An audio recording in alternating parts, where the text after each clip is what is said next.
귀한 찬양 감사합니다. 사랑하는 성도 여러분, 우리는 지금 어느 때보다도 사회적으로, 국가적으로, 민족적으로 다소 시끄러운 시대를 살아가고 있습니다. 어느 때보다 분열과 대립이 일상이 되어버린 시대가 되었습니다. 서로를 같은 편으로 바라보기보다는 자신의 생각과 자신의 방향성과 조금이라도 다르면 상대방을 적으로 간주합니다. 쉽게 공격과 혐오의 대상이 되는 세상이 되었습니다. 뉴스를 틀면은 갈등만 가득합니다. SNS를 보면은 사람들은 자신과 다른 진영을 향해 서슴없이 분노를 토해냅니다. 이렇게 혼란이 가속화되어져 가는 세상 속에서 우리 교회는 어떠한 모습을 가지고 있습니까? 우리는 과연 이 세상의 분열과 다르게 살아가고 있다라고 확신할 수 있을까요? 아니면 같은 방식으로 서로를 비난하고 신앙이라는 이름 아래 다른 일을 배제하고 있는 모습이 우리의 삶 가운데 혹시 있지는 않을까요? 이럴 때 우리는 한 가지 중요한 질문을 던져 보아야 합니다. 바로 하나님은 지금 우리에게 무엇을 원하고 계실까라는 질문입니다. 우리가 단지 예배당을 채우는 것, 주일날 그저 형식적으로 교회에 나아오는 것, 종교 행위를 반복하는 것, 그런 것들이 과연 우리가 하나님이 기뻐하시는 그러한 우리의 예배인가에 대한 질문이 필요해졌습니다. 오늘 우리가 읽은 미가서 6장 1절에서부터 8절까지의 말씀은 이러한 혼란한 시대 속에서 하나님은 무엇을 원하시는가에 대한 질문에 명확한 대답을 말씀을 통해 우리에게 보여주고 있습니다. 본문을 살펴보면은 마치 분위기가 법정에 서 있는 것 같습니다. 하나님께서는 고소하는 자의 포지션에 서 계시고 이스라엘 백성은 피고의 자리에 서 있는 것 같습니다. 하나님은 이어서 산과 언덕, 곧 창조 세계를 증인 삼아서 이스라엘 백성들에게 당신의 백성에게 따져 묻고 계십니다. 바로 내가 너희에게 무엇을 그렇게 잘못했느냐라는 하나님의 질문입니다. 하나님은 출애굽의 은혜를 이스라엘 백성들에게 보여주셨습니다. 선지자들을 통하여 인도하여 주셨고 또 본문에 기록되어 있는 발락과 발람의 사건 가운데서도 그리고 시딤에서 길갈까지의 이스라엘 백성들의 여정을 늘 묵묵히 동행하시고 그들의 생명과 삶을 그리고 신앙을 책임져 주셨습니다. 늘 이스라엘 백성들의 여정에는 하나님이 함께하고 계셨다라는 것입니다. 그러나 언약 백성, 곧 당신의 백성을 향한 당신의 하나님만의 신실하신 사랑과 구원의 손길은 이러한 상황 가운데 우리에게 정말 필요한 순간이라고 여겨집니다. 그렇다면은 이스라엘 백성들은 어떻게 반응을 하고 있을까요? 이스라엘 백성들은 이렇게 반응을 합니다. 오히려 그렇다면 하나님, 우리가 어떻게 무엇을 더 드리면 되겠습니까? 라고 하나님한테 이러한 모습을 보인다는 것입니다. 본문 말씀에 있는 것처럼 수천의 수양을 드리면 되는 것입니까? 아니면 강물같이 많은 기름이면 되겠습니까? 아니면 심지어 나의 장자라도 드릴까요? 라는 질문으로 하나님께 반하는 이스라엘 백성들의 모습을 볼 수가 있습니다. 이것은 하나님의 뜻을 오해한 데서부터 시작된 신앙의 왜곡점입니다. 하나님을 달래기 위해 더 많은 제사와 행위, 더 큰 헌신과 희생으로 이러한 삶의 신앙의 문제를 덮으려는 쉽게 해결하려는 그런 형식주의적이고 기계적인 신앙의 모습이 이스라엘 백성들에게 있었고 지금 이 시대를 살아가는 우리들의 신앙의 모습 가운데 이런 기계적인 모습이 있지는 않은지 우리는 이제는 꼼꼼히 성찰해 보아야 되는 것입니다. 사랑하는 여러분, 이 장면은 단지 고대 이스라엘만의 이야기가 아닙니다. 오늘 우리의 모습이기도 합니다. 신앙으로 열심으로 포장하면서 정작 하나님이 원하시는 선한 것, 그 선한 것을 외면한 채 우리가 살아가고 있음을 한 번쯤은 돌아보아야 되겠습니다. 세계적으로 저명한 미국의 신학자 가운데 라이놀드 니버라는 신학자가 있습니다. 이 신학자는 이러한 통찰 있는 울림을 줍니다. 어떠한 얘기를 했냐면 그는 인간이 완전히 선을 행하기 어렵다라는 현실을 인정합니다. 그러면서도 이 땅에서 가능한 정의와 사랑의 실천을 이어서 강조하고 있습니다.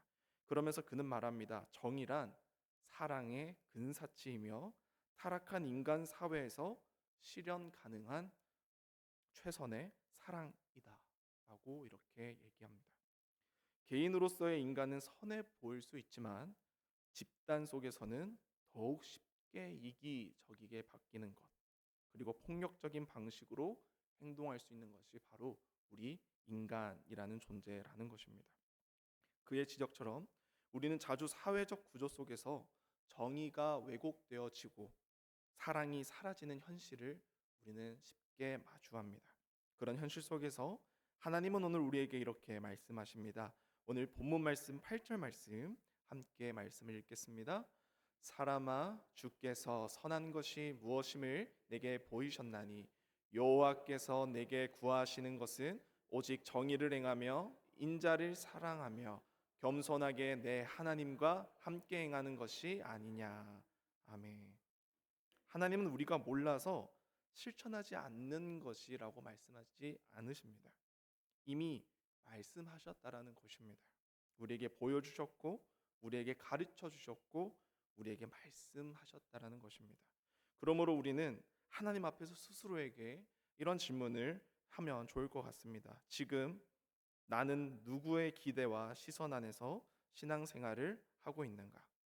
혹은 하나님께서 원하시는 선한 것과 내가 열심히 하고 있는 일이 과연 일치하고 있는가입니다.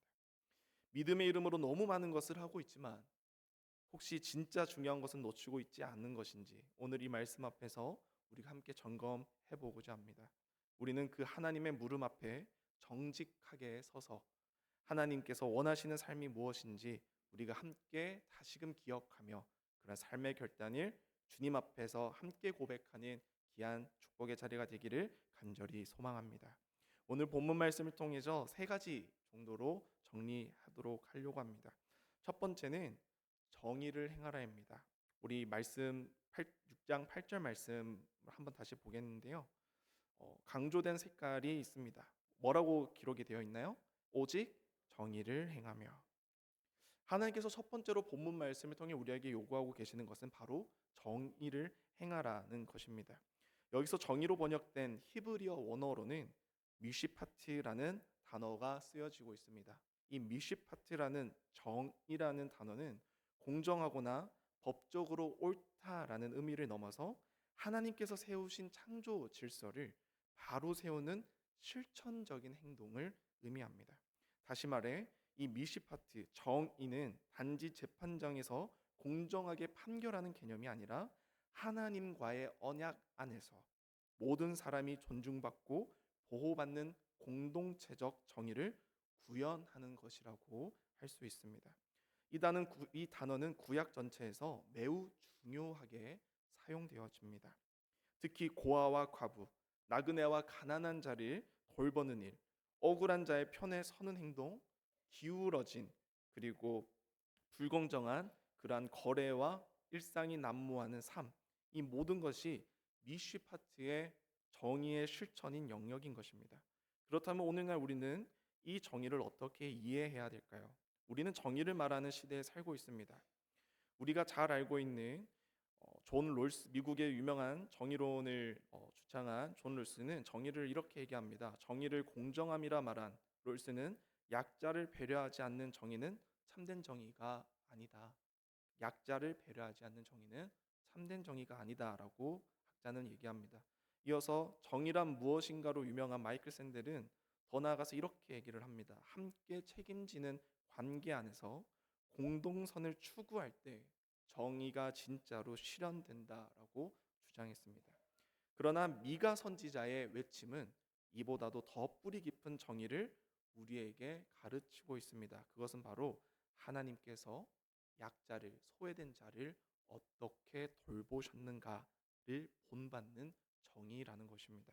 하나님은 단지 공정하신 분이 아니라 사랑으로서 정의를 실천하는 분이시라는 것입니다. 정의가 자주 정치적인 수사로 소비되고 있는 시대입니다. 자기 편을 옹호하기 위한 무기로 사용되며 결국엔 정의라는 이름으로 더 큰 불의가 자행되는 그러한 현실을 우리가 마주합니다. 특히 한국 사회는 불균형, 특권 구조, 혐오 담론, 언론의 왜곡, 법의 이중적 잣대 등 정의가 실종된 구조 속에서 고통받아 하는 사람들을 우리는 많이 보게 됩니다. 이러한 현실을 외면하고 우리가 우리의 신앙만 지키면 된다라고 과연 말할 수 있는가를 미가 선지자는 우리에게 질문을 던지고 있습니다. 라이노드 니버라는 학자는 이어서 이렇게 말을 합니다. 개인은 사랑을 실천할 수 있다. 그러나 집단은 정의를 통해서만 선에 접근할 수 있다라고 말합니다. 또한 정의를 사랑의 근사치라고 아까 표현한 것처럼 인간의 타락심과 이기심으로 인해 완전한 사랑이 실현되기 어려운 현실 속에서 우리가 그나마 이룰 수 있는 가장 현실적인 사랑의 형태가 바로 정의라는 것입니다. 정의는 사랑이 포기된 자리에 대신 서게 되는 개념이 아닙니다. 오히려 사랑이 실현되기 어려운 세상에서 사랑을 끝까지 놓지 않기 위한 하나님의 방식이 바로 정의입니다. 지금 우리가 살아가고 있는 곳은 이 정의가 정말 절실히 필요해 보입니다. 사회의 약자들은 여전히 배제되어 있고 공정과 정의를 외치는 이들은 때로는 조롱받거나 침묵을 강요받기도 합니다. 그리고 교회는 그 불의한 구조에 대해 외치는 목소리를 점점 잃어가고 있습니다. 우리는 세상과 다릅니다라고 말하지만 정작 약자를 향한 실천은 적고 정치 권력과의 거리 조절은 어느새 우리의 삶에 기묘하게 가까워져 오고 있습니다. 정의는 말로 외치는 구호가 아니라 자신의 자리를 내어주고 불이익을 감수하며 약자의 편에서는 구체적인 하나님의 사랑이 담긴 실천, 그것이 바로 하나님이 우리에게 행하라고 말씀하시는 미시파트 하나님의 정의인 것입니다. 두 번째는 하나님의 말씀에서 보여준 것처럼 또 말씀을 한번 보겠습니다. 본문 6장 8절, 우리 이번에 강조되어 있는 단어가 어느 부분에 강조가 되어 있나요? 인자를 사랑하며. 네, 두 번째는 이 인자, 즉 인애를 사랑하라라는 하나님의 이야기입니다. 하나님께서 우리에게 주신 두 번째 명령은 바로 이 인애를 사랑하라는 것입니다. 여기서 인애로 번역된 히브리어 헤세드는 단순한 친절이나 선한 감정을 의미하지 않습니다. 이 헤세드라는 단어는 하나님께서 그의 백성과 언약적으로 맺으신 하나님의 언약에 근거하여 이스라엘 백성들을 향해 변함없이 책임지시겠다라고 말씀하신 신실함의 사랑을 의미합니다. 이 헤세드는 조건 없는 사랑이 아니라 언약에 기초한 하나님의 책임이 담겨 있다라는 것입니다.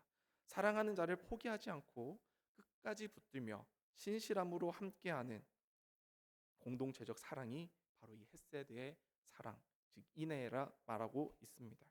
하나님은 언제나 이 헤세드의 사랑으로 우리를 대하셨습니다. 그리고 지금도 대하고 있습니다. 이스라엘이 끊임없이 하나님을 배반하고 우상을 섬기고 공의를 무너뜨릴 때조차도 하나님은 백성을 향한 언약을 파기하지 않으셨습니다. 오히려 선지자들을 보내어 그들이 회개하고 하나님 앞에 다시금 돌아올 수 있도록 기회를 주셨습니다. 시간을 주시고 아무리 죄를 저지른 백성일지라도 하나님은 그들을 포기하지 않고 오히려 다시 품어 안아 주셨습니다. 그렇기에 오늘 하나님께서 우리에게 말씀하십니다. 너희가 받은 사랑처럼 이웃을 향해서도 그 헤세드를 실천하라. 단지 인애, 즉 인자를 아는 것에서 멈추지 말고 이 인애를 사랑하라고 우리에게 명령하고 계십니다. 곧 헤세드를 기꺼이 선택하고 기쁨으로 삶 가운데에 이 하나님의 사랑을 실천하라는 뜻입니다. 하지만 오늘 이러한 개념이 우리의 삶 속에서 많이 희미해져 가고 있는 것 같습니다. 현대 시대는 어떤 관계인 것 같습니까? 우리는 아무래도 조건부 관계에 너무나도 쉽게 적응한 것 같습니다. 정치적으로도 경제적으로도 심지어 인간 관계적, 특히 가족 안에서도 자신에게 이익이 되지 않는다면 아무리 사랑이 나누어지고 혈연인 관계인조차 그러한 사랑이 끊어지는 것을 우리는 보게 됩니다. 교회 공동체는 어떻습니까? 교회 공동체 안에서도 마음에 맞는 사람들과만 가까이 지내고 실수하거나 상처를 주면 벌써 멀어지고 오래 참음과 포용보다는 판단과 단절이 빨라지는 시대가 되었습니다. 이런 풍조 속에서 이 하나님의 신실하신 사랑, 곧 헤세드는 설 자리를 잃어가고 있습니다. 이때 우리가 기억해야 될 것은 무엇일까요? 바로 그럼에도 불구하고 우리는 그 하나님의 사랑을 향해 우리는 멈추지 말고 실천하기 위해 걸어가야 한다라는 사실입니다. 사랑은 현실에서 왜곡되지만 왜곡되었기 때문에 더욱 지켜내야 할 가치라고도 합니다. 헤세드는 바로 그러한 사랑입니다. 불완전한 사람들 속에서 실망과 오해 속에서도 그럼에도 끊어지지 않고 끈질기게 이어져 오는 것, 바로 하나님의 신실하신 헤세드의 사랑이라는 것입니다. 마지막 세 번째는 우리 본문 말씀 또 강조되어 있는 마지막 구절 한번 읽겠습니다. 어떤 부분이 강조되어 있나요? 겸손하게 내 하나님과 함께 행하는 것이 아니냐라고 말합니다. 세 번째는 마지막으로 겸손히 내 하나님과 함께 행하라는 것입니다. 성도 여러분, 하나님께서 마지막으로 우리에게 요구하시는 것은 겸손히 하나님과 함께 행하라는 사실입니다. 하나님께서 마지막으로 우리에게 요구하신 이 사실은 단순히 고개를 숙이거나 스스로를 낮추는 그러한 태도 이상의 의미를 가지고 있습니다. 히브리어 원문에서는 이 단어를 하차아라고 기록하고 있습니다. 이 하차라는 단어는 조용하고 절제된 태도라는 그러한 뜻을 포함하고 있습니다. 즉 하나님 앞에서 자신을 과도하게 드러내지 않고 그분의 뜻을 따르기 위해 귀 기울이는 자세, 그것이 겸손의 본질이라는 것입니다. 그리고 그 겸손의 태도는 곧 이어지는 것이 바로 함께 행하는 것입니다. 즉 하나님과의 함께 동행하는 삶을 우리가 이어가야 된다는 사실을 잊지 않으시기를 소망합니다. 그런데 우리는 종종 이 동행이란 단어를 너무 쉽게 익숙하게 사용하는 것 같습니다. 그 깊이를 잃어버릴 때가 많습니다. 하나님과 함께라는 표현을 신앙의 수식어처럼 사용할 수 있지만 정작 우리의 삶의 방향과 리듬, 결정의 중심에 하나님의 뜻이 자리하고 있는가를 묻는다면 자신 있게 그렇다라고 말하기가 쉽지 않다라는 것입니다. 성경 속에서 하나님과 동행한 대표적인 인물, 여러분들이 아시는 인물들 혹시 기억나시는 인물 있으십니까? 하나님과 동행한 인물 누가 있을까요? 네, 두 글자입니다. 누구라고요? 네, 여러 사람 있지만 에녹이 대표적이죠. 본문 말씀 창세기 5장 24절 말씀에 이렇게 기록되어 있습니다. 에녹이 하나님과 동행하더니 하나님이 그를 데려가심으로 세상에 있지 아니하였더라. 아멘. 에녹은 어떠한 특별한 일을 했다라고 기록되어 있지 않습니다. 단지 뭐 했다라고 기록되어 있습니까? 하나님과 동행했다라고 기록이 되어 있습니다. 단 한 가지, 하나님과 함께 걸었다라는 인생의 표현이, 그의 기록이 하나님으로부터 이어져 있다라는 것입니다. 하나님과의 관계를 일상의 걸음 속에 담았던 사람입니다. 신약에서도 예수님께서도 늘 하나님과 함께 행하는 삶을 제자들 그리고 백성들 그리고 지금을 살아가는 우리들에게 보여주십니다. 광야에서의 유혹을 이기신 것처럼, 세리와 죄인들과 함께 하셨던 것처럼, 억울하게 고난을 받으시면서도 침묵으로 응답하셨던 예수님의 삶의 발걸음처럼 그 모든 순간이 바로 예수님께서도 겸손히 하나님과 행하는 삶의 실천적인 모습이었다라는 것입니다. 그렇다면 오늘 우리는 이 말씀을 어떻게 실천할 수 있을까요? 세 가지 정도로 질문하며 일상에서 점검해 보면 좋겠습니다. 하나는 예배가 끝난 후에도 나는 하나님과 걷고 있는가? 두 번째는 결정을 내릴 때 하나님의 마음을 내가 먼저 묻고 있는가? 세 번째는 성공과 실패의 기준을 하나님과의 동행의 여부로 내가 삼고 있는가입니다. 현대 신앙의 현실은 어떠한가요? 사실은 내가 앞장서고 하나님께는 그저 따라와 주세요라고 말하고 있지는 않습니까? 하나님과 속도를 맞추는 삶을 추구하기를 소망합니다. 우리의 열심보다 하나님의 열심이 앞서기를 소망합니다. 우리의 생각과 우리의 뜻보다 하나님의 뜻과 마음에 우리의 삶을 맞추기를 소망합니다. 하나님의 음성에 귀 기울이는 태도를 회복하며 하나님을 나의 계획에 끌어들이려 하지 말고 나의 길을 하나님의 뜻에 맞추며 나아가는 우리 양문의 모든 교우 여러분들 되기를 소망합니다. 마지막입니다. 사랑하는 성도 여러분, 오늘 우리가 함께 묵상한 미가서 6장의 말씀은 단지 고대 이스라엘의 심판과 회복에 관한 말씀이 아닙니다. 이 말씀은 지금 이 시대를 살아가는 우리, 분열과 혼란이 만연한, 그리고 그러한 자기중심적이고 신앙과 가치가 혼란이 되어져 가고 있는 이 시대에 우리 모두에게 하나님께서 던지시고 계시는 물음이자 명확한 초대입니다. 바로 6장 8절 말씀 한번 더 읽도록 하겠습니다. 사람아, 주께서 선한 것이 무엇임을 내게 보이셨나니 여호와께서 내게 구하시는 것은 오직 정의를 행하며 인자를 사랑하며 겸손하게 내 하나님과 함께 행하는 것이 아니냐. 아멘. 하나님이 원하시는 것, 더 많은 제사가 아닙니다. 더 큰 예배당이나 화려한 행사나 뭔가 큰 걸 바라시는 것이 아닙니다. 그저 오늘 하루 하나님과 동행하고 하나님과 함께하고 하나님의 말씀과 예배의 자리를 사모하며 기도의 자리를 지켜내는 것이 바로 우리에게 필요한 삶일 줄로 믿습니다. 정의와 인애의 동행의 삶이 하나님께 드려지는 삶의 예배가 되기를 소망합니다. 우리 양문교회 모든 교우 여러분들이 말로 정의를 외치기보다 손과 발로 실천하기를 바라며 말로 사랑을 말하기보다 용서와 기다림으로 보여주는 우리 모든 공동체 성도 여러분 되기를 간절히 소망합니다. 우리 찬송가 324장 함께 찬송하시겠습니다.